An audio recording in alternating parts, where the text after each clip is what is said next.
Fala, meu querido, vamos para mais uma questão polêmica da prova do Enem. Muita gente discordou do gabarito, ficou meio revoltado com ela, mas essa não é uma daquelas que foram descartadas, não é uma daquelas que eu discordo do gabarito, eu concordo com o gabarito, só que eu acho que é um raciocínio um pouco mais complexo para a gente perceber os motivos da resposta dela, tá? Então sempre que envolve literatura, já é mais complicado por si só. Eu sempre destaco que a interpretação de texto literário, não só de poemas, mas de trechos, de romances, de contos, sempre é um pouco mais puxado, como é o caso dessa questão. O enunciado dela diz assim: a representação do discurso intimidador engendrada no fragmento é responsável por. Então a gente já sabe que tem alguém fazendo um discurso intimidador e eu tenho que interpretar a que se refere isso. Agora eu posso escolher se eu quero ir para o enunciado, se eu quero... Perdão, já lemos o enunciado, se eu quero ir para as alternativas ou para o texto. Nessa eu prefiro ir para o texto, tentar entender exatamente o que é.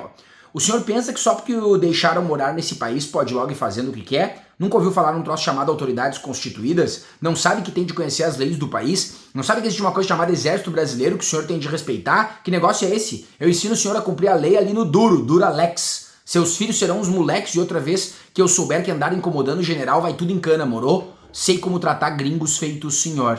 Então já começou com o discurso intimidador, de uma autoridade, provavelmente do exército, querendo ir pra cima do cara. Aí vem, Foi então que a mulher do vizinho do general interveio.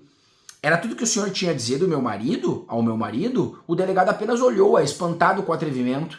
Pois então fique sabendo que eu também sei tratar tipos como o senhor. Meu marido não é gringo, nem meus filhos são moleques. Se por acaso importunaram o general, ele que viesse falar comigo, pois o senhor também está nos importunando. E fique sabendo que eu sou brasileira. Sou prima de um major do exército, se ferrou. Sobrinha de um coronel e filha do general. Morou? Deu uma debochada dele. Estarrecido, o delegado só teve força para engolir em seco e balbuciar humildemente. Da ativa, minha senhora. Então quebrou o cara no meio, Por essa a gente não esperava. O que acontece agora com as alternativas? Letra A, ironizar atitudes e ideias xenofóbicas. Ela até está criticando atitudes e ideias xenofóbicas, Que ele estava fazendo isso porque ele seria um imigrante, não seria daqui do Brasil, não seria brasileiro, tanto que ela defende dizendo que é brasileira. Mas não há ironia, por isso não pode ser a letra A. Se você marcou a letra A, você caiu no ironia, que é uma coisa que eu já alertei 90 mil vezes aqui neste canal. Se o Enem fala que está ironizando, você precisa verificar se existe a presença da figura de linguagem ironia. Deboche não é ironia. Ela debocha dele falando morou, mas em nenhum momento ela diz o contrário daquilo que ela está pensando. Ela não diz, por exemplo, que ela é uma qualquer, querendo dizer que não é. Ela fala que ela é filha prima do major, sobrinha do coronel, filha do general. Então ela não ironiza. Ela critica ele, ela debocha ele, mas não ironiza, você não pode marcar A. E é por isso que o gabarito é B, conferir a narrativa um tom anedótico, que é um tom de piada, que é um tom de humor. Esse texto não quebrou a sua expectativa? Ele tava lá cagando na cabeça do cara, com o perdão da palavra. E ela foi lá e defendeu, dizendo que ela é filha de um cara do exército também, da família do exército. Quebrou a expectativa, humor. Professor, mas eu não dei risada. Mas amor, eu já falei em quantas aulas que humor não é quando você dá risada, isso é você achar graça, isso é uma percepção subjetiva. Ter humor é ter quebra de expectativa. No texto há quebra de expectativa, então há tom humorístico, há tom de anedota. Ah, professor, mas eu não ia interpretar isso. Porque tu tem que saber o conteúdo a ser identificado e não só a interpretação do texto. Essa questão você não errou por falta de interpretação do texto literário, porque eu acho que você entendeu o texto literário. Então, geralmente é mais difícil de entender, mas essa aqui dá para entender tudo o que aconteceu ali. Você errou por falta de conteúdo. Atenção, você que está olhando essa resolução. Te faltou conteúdo. Tu acha que linguagens é só interpretação, mas não é. Eu estou te afirmando que te faltou conteúdo e que você deve estudar mais os conteúdos que caem em linguagens, não conteúdos de gramática. Ah, no meu cursinho estão dando crase, concordância e pontuação. Não, falando de conteúdos que caem no Enem. Recursos de humor é uma aula que você tem que ter para o Enem, por exemplo.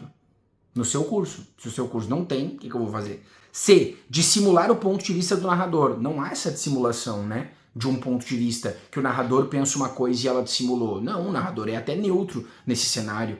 Acentuar a hostilidade dos personagens. Posso dizer que ela está acentuando a hostilidade? Perceba, para eu acentuar essa hostilidade, aí sim eu teria que ter um narrador destacando isso, enfatizando de alguma maneira. Então não tem como ser. A letra E uma galera marcou. Exaltar relações de poder estereotipadas. Se o verbo escolhido fosse demonstrar relações de poder, estereotipadas. Afirmar relações de poder estereotipadas. Mostrar, sinalizar, eu aceitaria, mas exaltar não.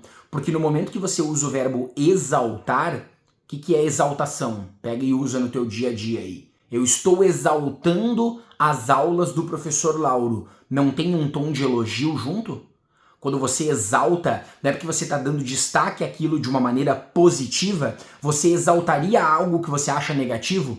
Eu não gosto das aulas do canal do fulano. Eu vou exaltar as aulas dele. Não. Então você não está exaltando essas relações de poder estereotipadas, porque isso não está sendo feito para elogiar e sim para criticar. Você caiu no verbo exaltar. Você interpretou exaltar como sinônimo de reforçar, enfatizar. Não é sinônimo de reforçar e enfatizar. Se fosse enfatizar relações de poder estereotipadas, eu aceitava aí. Mas do jeito que tá, não aceito. Nossa, professor, essa questão me pegou direitinho. Cara, acontecem erros toda hora. Estudar é você sair de um estágio de não sei para um estágio de sei. Se essa resolução fez você conseguir evoluir um pouquinho em relação a isso, estamos no caminho certo. É isso que a gente está tentando fazer aqui. Valeu? Um abraço e até a próxima!